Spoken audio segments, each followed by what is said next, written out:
Saya Algasela Permadi dari kelas TI 19A NIM 19051204002 ingin memaparkan bagaimana sih sejarah internet itu.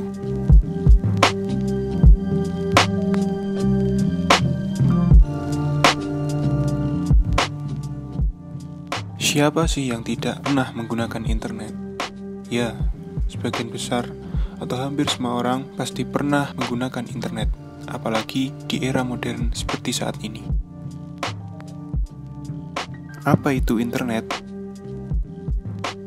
Internet atau Interconnected Network adalah sistem jaringan komputer yang saling terhubung secara global dan menggunakan paket protokol internet atau TCP/IP untuk menghubungkan perangkat di seluruh dunia. Sebenarnya internet itu sendiri sudah ada sejak lama.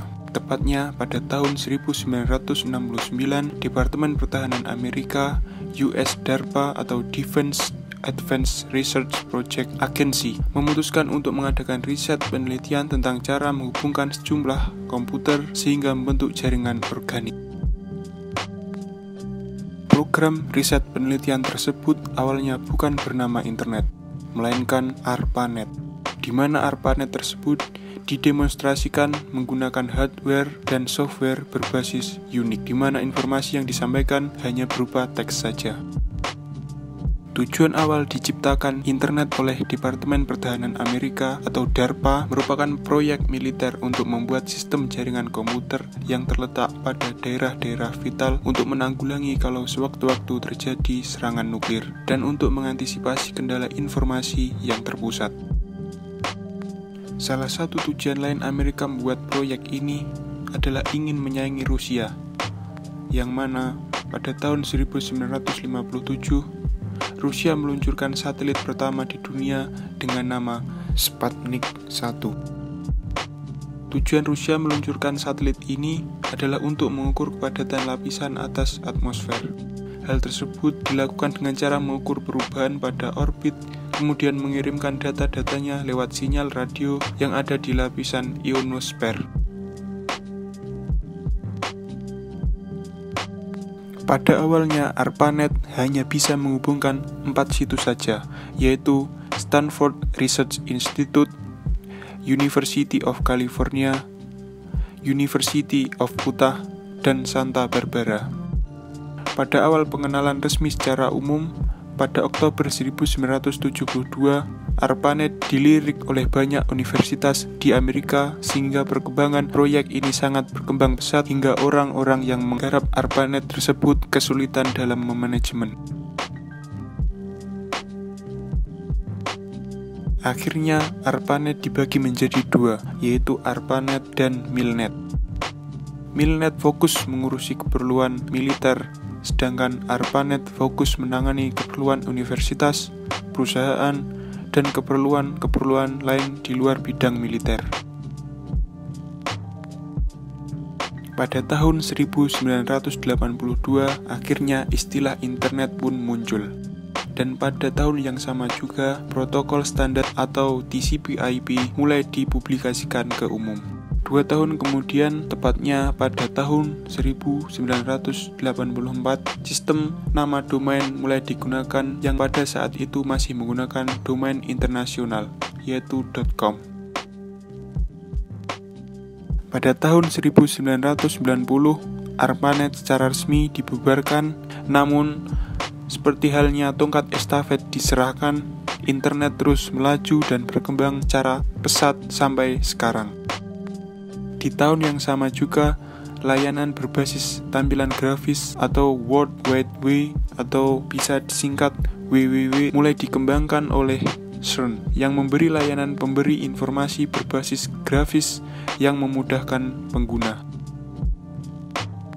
Di tahun 1990-an juga, website mulai bermunculan. Pada tahun 1993 mulai dikembangkan web browser bernama Mosaic. Di tahun 1994, Yahoo didirikan. Di tahun 1995, e-commerce pertama yaitu eBay dan Amazon dikembangkan. Kemudian, di tahun 1998, Google menyusul. Perkembangan internet di abad 20 ditandai dengan era media sosial. Banyak sekali media sosial yang muncul di tahun 2000-an, seperti Facebook yang didirikan oleh Mark Zuckerberg di tahun 2003. Di tahun yang sama juga, Skype dan WordPress juga dirilis. Di Indonesia sendiri, internet masuk pada tahun 90-an. Di mana pada tahun 1986 inspirasi tulisan-tulisan awal internet datang dari kegiatan amatir radio, khususnya di Amatir Radio Klus atau ARC ITB. Robby Subiakto merupakan pakar di antara para amatir radio di Indonesia, khususnya untuk komunikasi data paket radio yang kemudian didorong ke arah TCP/IP. Pada tahun 1994, Internet Service Provider atau ISP atau bisa juga disebut penyedia internet pertama kali muncul dan bernama IPTECnet. Di tahun yang sama juga, Sanjaya mendirikan Indonet sebagai penyedia internet komersil pertama di Indonesia. Dan pada saat itu, untuk dapat terhubung ke internet masih harus memakai dial-up.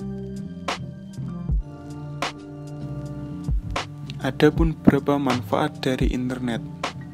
Yang pertama adalah sarana komunikasi yang murah. Internet merupakan sarana komunikasi yang bebas dan mudah kita gunakan. Kita tidak harus mengeluarkan uang banyak untuk setiap komunikasi menggunakan internet. Misalnya, kita dapat menggunakan aplikasi chatting WA tanpa harus mengeluarkan uang banyak. Yang kedua, sumber informasi yang sangat luas. Dengan internet, kita dapat sangat mudah untuk memperoleh berita-berita dan informasi yang kita inginkan. Misalnya, apabila kita ingin belajar memasak, kita dapat melihatnya di YouTube. Apabila kita ingin melihat berita terbaru, kita bisa membuka situs Kompas. Dan masih banyak informasi lain yang dapat kita dapat dari internet. Kemudian yang ketiga adalah informasi yang ada di internet tanpa batas dan tanpa sensor. Internet merupakan suatu jaringan yang terhubung secara bebas. Semua orang bebas dan tanpa batas memberi informasi dan tidak ada regulasi yang mengatur bagaimana informasi harus diberikan. Dan yang keempat adalah jangkauan informasi dan komunikasi di internet tanpa batas. Di masa modern seperti saat ini, jangkauan internet telah mencakup seluruh dunia tanpa terkecuali, sehingga memudahkan kita berkomunikasi dengan orang yang berada sangat jauh dengan kita. Sekian pemaparan dari saya. Jika ada salah, mohon maaf.